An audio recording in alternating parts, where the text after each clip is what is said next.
Và số đây ông phone đi cài bên đâyจะใส่បាន3យប់បាទពូជជើងទូចសបកក្រាស់បាទចេញបាទនេះจะใส่ស្ពណ៌ថ្មីចាប់ច្រើននេះ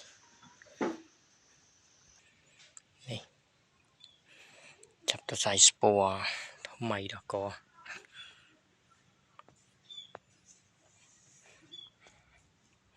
បាទខាងនេះមានលោតមេមួយដែរធំក្នុងក៏មានដែរ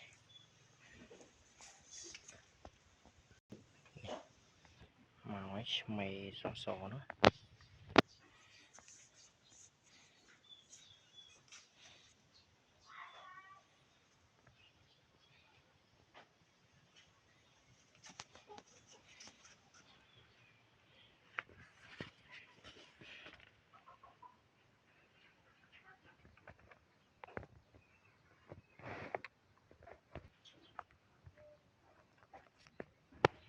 បាទនេះ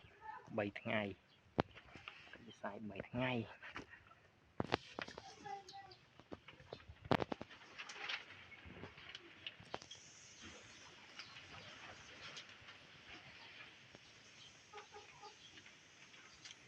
កូនសត្វវានៅប្រឡំជាមួយនឹងខ្សែស្ពណ៌វាខ្សែស្ពណ៌ច្រើននេះសត្វប្រឡំក្នុងហ្នឹង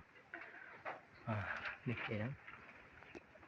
សត្វហើយតែមើលអត់ឃើញទេដោយសារវានៅជាមួយនឹងខ្សែ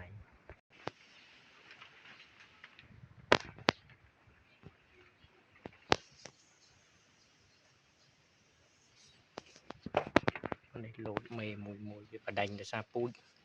សបកក្រាស់វាដោះបដាញ់អត់ដូចពូជសបកស្ដើងទេពូជសបកស្ដើង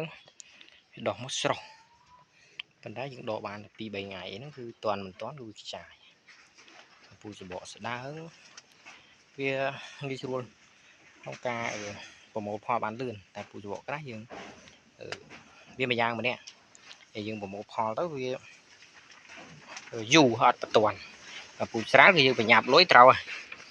ព្រឹបគឺបានលុយបងពូជបកក្រាស់គឺប្រមូលផលបដិញគ្នា